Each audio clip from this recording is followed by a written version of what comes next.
आज बाबा अव्यक्त मिलन के अनुभव की विधि बता रहे हैं। प्रेम स्वरूप बच्चे, ज्ञान सहित प्रेम जो होता है वही यथार्थ प्रेम होता है।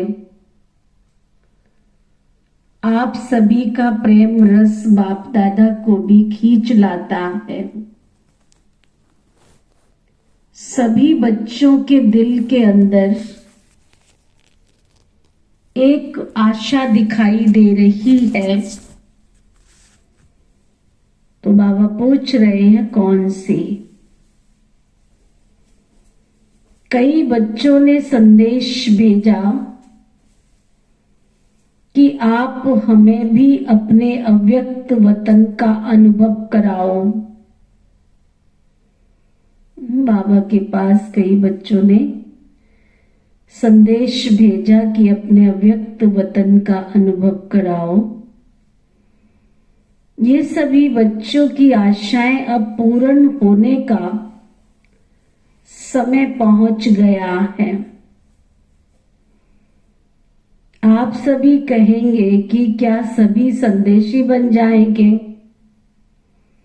लेकिन नहीं। अव्यक्त वतन का अनुभव भी बच्चे करेंगे, लेकिन दिव्य बुद्धि के आधार पर। जो अब अलौकिक अनुभव कर सकते हो वह दिव्य दृष्टि द्वारा करने से भी बहुत लाभदायक, अलौकिक और अनोखा है। इसलिए जो भी बच्चे चाहते हैं कि अव्यक्त बाप से मुलाकात करें, वे कर सकते हैं। कैसे कर सकते हैं? इसका तरीका सिर्फ यही है कि अमृत वेले बाबा की याद में बैठो और यही संकल्प करो कि अब हम अव्यक्त बाप दादा से मुलाकात करें, खास करके अमृत वेले। जैसे साकार में मिलने का समय मालूम होता था तो नींद नहीं आती थी, है ना। बाबा कई बार अमृत वेले दादियों को, दीदियों को, जहां तक दादियों ने अनुभव सुनाया है, तो मुझे पता है बाबा कई बार अमृत वेले मिलने का समय देते थे। तो कितना इंतजार रहता था कब 2 बजेंगे और कब हम बाबा के पास जाएंगे मिलने के लिए। तो बाबा याद करा रहे हैं, जैसे साकार में मिलने के समय मालूम होता था तो नींद नहीं आती थी और समय से पहले ही बुद्धि द्वारा इसी अनुभव में रहते थे, वैसे ही अब भी अव्यक्त मिलन का अनुभव प्राप्त करना चाहते हो तो उसका बहुत सहज तरीका यह है, अव्यक्त स्थिति में स्थित होकर रूहान करो। तो अनुभव करेंगे कि सचमुच बाप दादा के साथ हम बातचीत कर रहे हैं। और इसी रूहान में जैसे संदेशियों को कई दृश्य दिखाते हैं, वैसे ही बहुत गुह्य गोपनीय रहस्य बुद्धि योग से अनुभव करेंगे। लेकिन एक बात अनुभव करने के लिए बहुत आवश्यक है, वो कौन सी मालूम है? अमृत वेले भी अव्यक्त स्थिति में वही स्थित हो सकेंगे जो सारा दिन अव्यक्त स्थिति में और अंतर्मुख स्थिति में स्थित होंगे, वही अमृत वेले ये अनुभव कर सकेंगे। सारा दिन अगर अव्यक्त स्थिति का अनुभव करेंगे तो अमृत वेला अव्यक्त स्थिति वाला बनेगा। इसलिए अगर स्नेह है और मिलने की आशा है तो ये तरीका बहुत सहज है, करने वाले कर सकते हैं और मुलाकात का अनुभव भी अनोखा प्राप्त कर सकते हैं। वतन में बैठे बैठे कई बच्चों के दिलों की आवाज पहुंचती रहती है। आप सोचते होंगे शिव बाबा तो बहुत कठोर है, लेकिन जो होता है उसमें और ही क्या कल्याण होता है। इसलिए जो आवाज पहुंचती है वो सुनकर के हर्षाता रहता हूं। क्या बाप दादा निर्मोही है? आप सभी बच्चे निर्मोही हो? निर्मोही बने हो? बाबा पूछ रहा है। तो बाप दादा निर्मोही और बच्चों में शुद्ध मोह से मिलन कैसे होगा? बाप दादा निर्मोही हो और बच्चों में शुद्ध मोह हो तो मिलन कैसे होगा? बाप दादा में शुद्ध मोह है? बाबा पूछ रहे हैं। तो कईयों ने जवाब दिया, साकार बाबा का बच्चों में बहुत प्यार था, शिव बाबा का नहीं है क्या? बाप दादा का है। तो आगे से जो भाई बहन बैठे जवाब दे रहे हैं, जैसा हमारा है ना वैसा नहीं है। शुद्ध मोह बच्चों से भी जांचती है, लेकिन बाप दादा और बच्चों में एक अंतर है, वह शुद्ध मोह में आते हुए भी निर्मोही हैं और बच्चे शुद्ध मोह में आते हैं तो सब कुछ उसके स्वरूप बन जाते हैं। या तो प्यारे बनते हैं या तो फिर न्यारे बनते हैं। लेकिन बाप दादा न्यारे और प्यारे के साथ साथ बनते हैं। यह अंतर जो रहा हुआ है, इसको जब मिटाएंगे तो क्या बनेंगे? अंतर्मुख अव्यक्त और अलौकिक। अंतर्मुख अव्यक्त और अलौकिक। अभी कुछ कुछ लौकिकपन भी मिल जाता है, लेकिन जब ये अंतर खत्म कर देंगे तो बिल्कुल ही अलौकिक और अंतर्मुखी अव्यक्त फरिश्ते नजर आएंगे। इस साकार वतन में रहते हुए भी फरिश्ते बन सकते हो। बाबा कहते भले इस संसार में रहते हो, साकार दुनिया में रहते हो, फिर भी फरिश्ते बन सकते हो। आप फिर कहेंगे आप वतन में जाकर फरिश्ता क्यों बने? अगर हम यहीं रह के फरिश्ता बनते हैं तो यहां ही बनते हैं तो। लेकिन नहीं, जो बच्चों का काम वो बच्चों को ही साजे, जो बाप का कार्य है वो बाप ही करते हैं। बच्चों को अब पढ़ाई का नाम वाला करना है। जो पढ़ाई की है उसका शो भी तो दिखाना है ना, कितना बाबा से पढ़ाई की, कितना लायक बनाया। टीचर को पढ़ाई का शो नहीं दिखाना है, टीचर को पढ़ाई पढ़ानी होती है ना। ये भी एक अंतर है। स्टूडेंट को पढ़ाई का शो दिखाना होता है, टीचर को थोड़ी शो करना होता हम कितने पढ़े हैं कितना गए। बच्चों पढ़ रहे हैं, जो पढ़ रहे हैं उनको टीचर का नाम वाला करना है ना।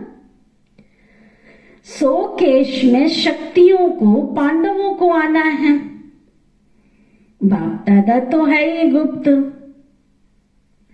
तो अभी सभी के दिल में एक ही संकल्प है कि अब जल्दी जल्दी ड्रामा की सीन चलकर खत्म हो जाए।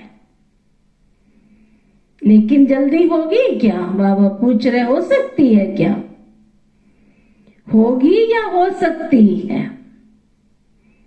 भाभी जो बनी हुई है वह तो बनी रहेगी, लेकिन बनी हुई भाभी में ये इतना नजर आता है कि अगर कल्प पहले माफिक संकल्प आता है तो कल्प संकल्प के साथ साथ अवश्य पहले भी पुरुषार्थ तीव्र किया होगा, तब तो ये संकल्प आता है ना कि ड्रामा का सीन जल्दी पूरा कर सभी अव्यक्त वतनवासी बन जाए। बनना तो है, लेकिन आप सब बच्चों में इतनी शक्ति है? बाबा पूछ रहे, इतनी शक्ति है जो अव्यक्त वतन को भी व्यक्त में खींच कर ला सकते हो? अव्यक्त वतन का नक्शा व्यक्त वतन में बना सकते हो? आशाएं तो हरेक की बहुत है, ऐसे ही पहुंचती हैं जैसे कि साकार दुनिया में बहुत बड़ी ऑफिस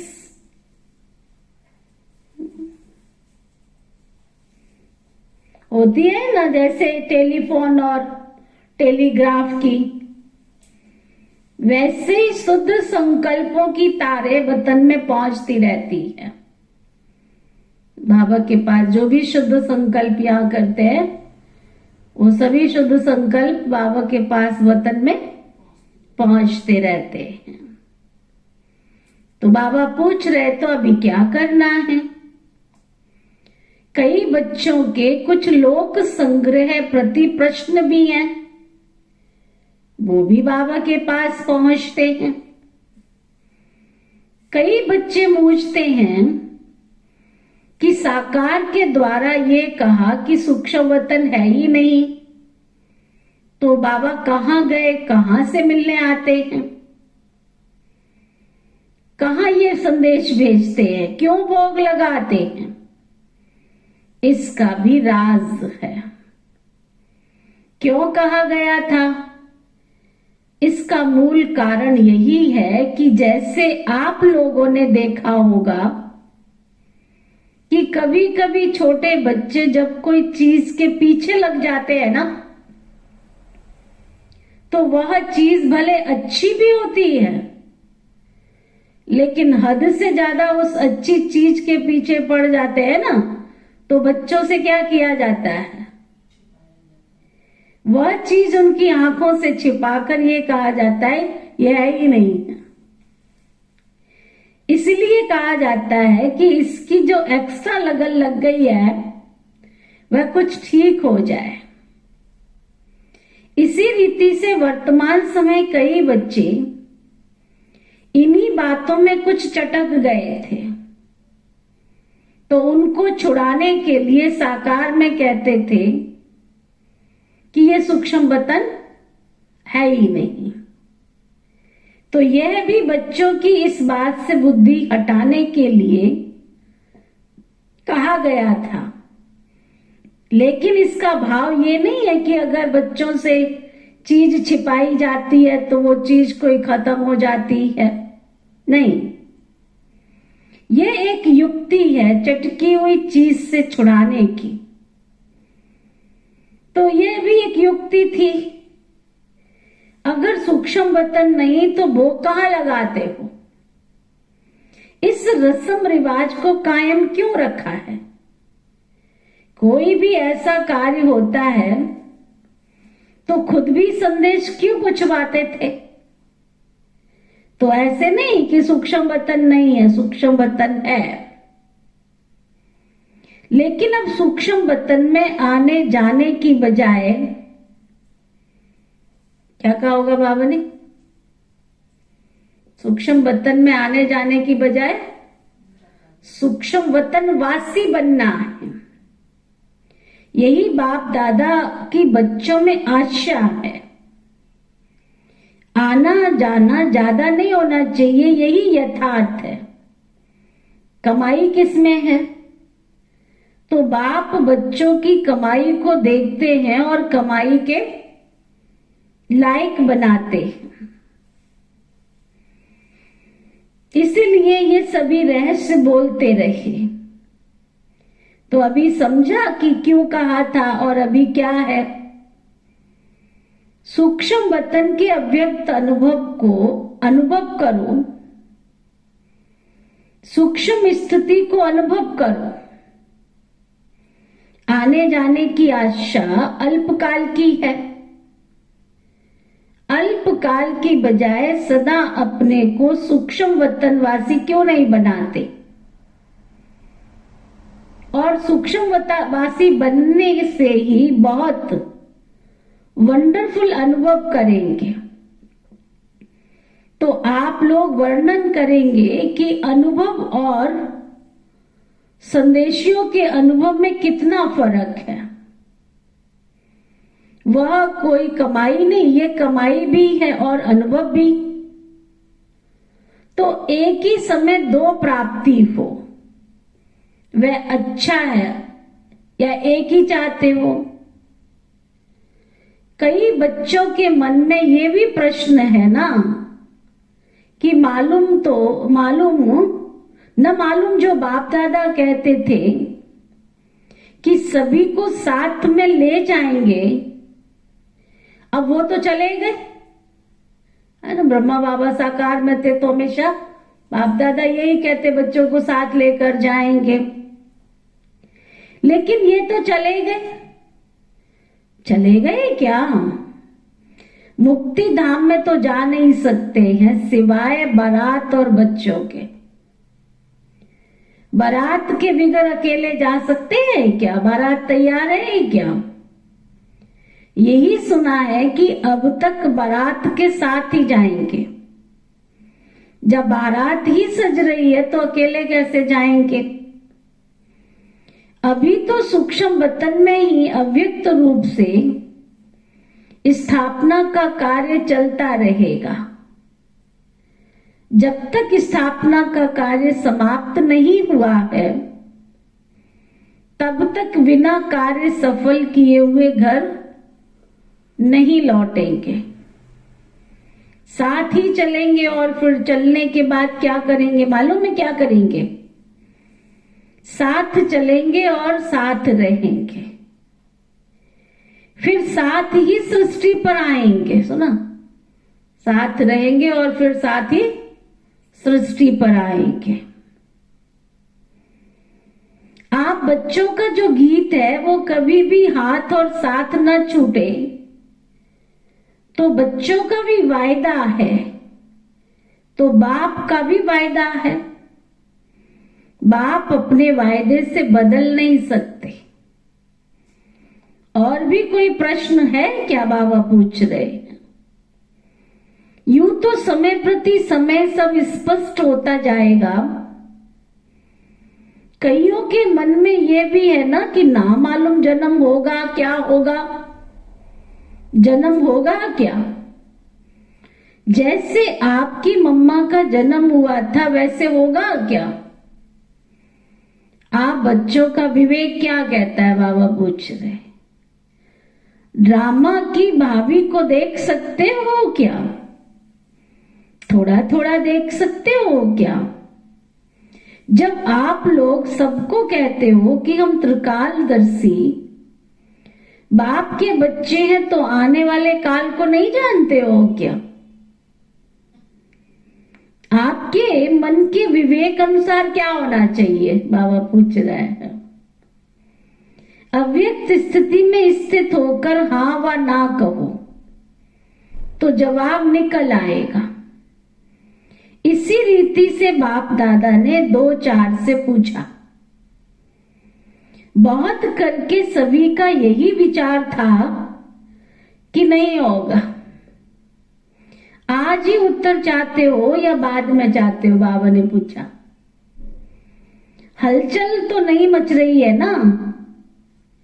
ये भी एक खेल रचा जाता है। छोटे छोटे बच्चे तालाब में पत्थर मारकर उनकी लहरों से खेलते रहते हैं, तो ये भी एक खेल है। बाप तुम सभी के विचार सागर में प्रश्नों के पत्थर फेंककर तुम्हारे बुद्धि रूपी सागर में लहरें उत्पन्न कर रहे हैं। उन्हीं लहरों का खेल बाप दादा देख रहे हैं। आप सभी सबके साथ बाप दादा अव्यक्त रूप में स्थापना के कार्य में लगे हुए हैं। जब तक स्थापना का पार्ट है तब तक अव्यक्त रूप से आप सभी के साथ हैं ही। समझ गए हो? बाबा पूछ रहे, समझ गए हो? वतन में मम्मा को भी इमर्ज किया था। पता है क्या बात चली? जैसे साकार रूप में साकार वतन में मम्मा बोलते थे कि बाबा आप बैठे रहिए, हम सभी काम कर लेंगे। इसी रीति से वतन में भी यही कहा कि हम सभी कार्य स्थापना के जो करने हैं वो करेंगे। आप बच्चों के साथ ही बच्चों का बहलाते रहिए। ऐसे ही साकार में कहती थी ना, वही वतन में रूहान चली। आप सभी के मन में होगा कि हमारी मम्मा कहाँ चली गई। अभी ये राज इस समय स्पष्ट करने का नहीं है। कुछ समय के बाद सुनाएंगे कि वो कहाँ है और क्या कर रही है। स्थापना के कार्य में भी मददगार है, लेकिन भिन्न नाम और भिन्न रूप से। अच्छा, अभी समय हो गया है ना? फिर अगले दिन का समाचार कल सुनाएंगे। ओके, ओम शांति शांति शांति।